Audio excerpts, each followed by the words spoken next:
for them.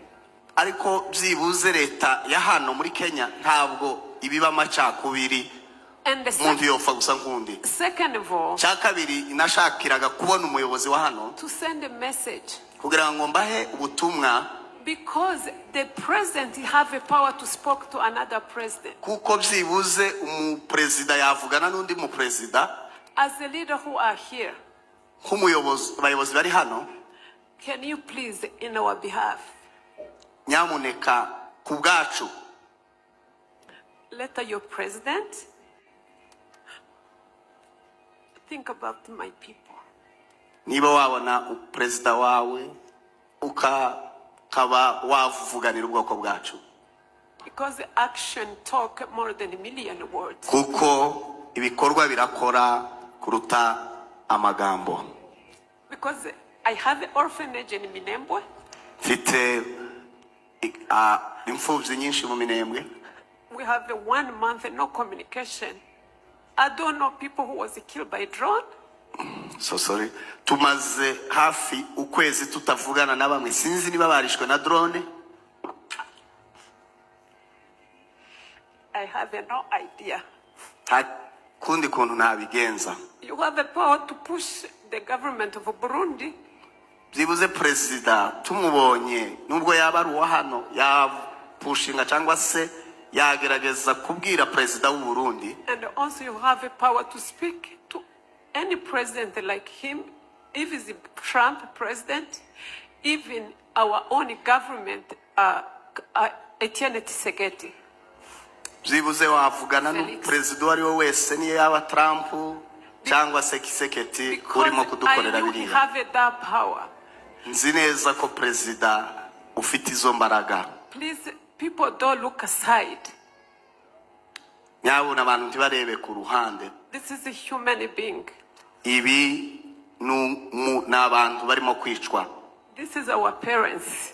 Aba ni ababyeyi bacu. This is our aunt. Ni bamasenge.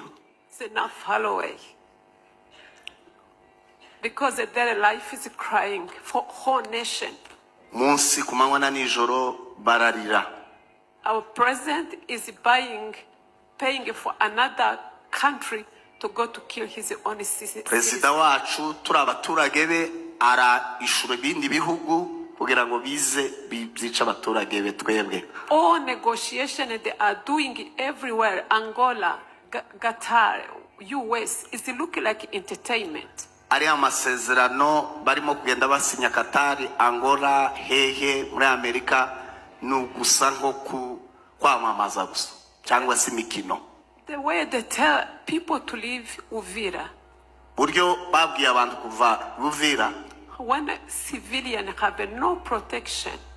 Umusivile cyangwa se umuturage nta burinza afite. And everyone seems look aside.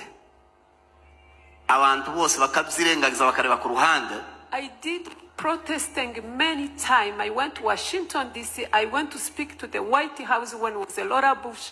I went to the UN. All those things, yet they think not, they're still blaming the president of Rwanda because they will look like them. Nagerageje kwigaragaza nkaja Washington, nkaja kuri UN ku cicaro kugira ngo mvugire bene wacu, ariko bakavuga ngo bagacira urubanza perezida w'u Rwanda kubera ko dusa nabo. We can never ever change the past. Ntabwo twahindura amateka, but we learn from the past ariko byibuze twigira muri ayo mateka and to fix the present kugira ngo duhindure none uyu munsi wa none cyangwa hazaza. No matter what. Uko byagenda kose. Today General Mechanic is not coming back. Uyu munsi General Mechanic ntabwo azagaruka. But it's men who laid his life, his blood.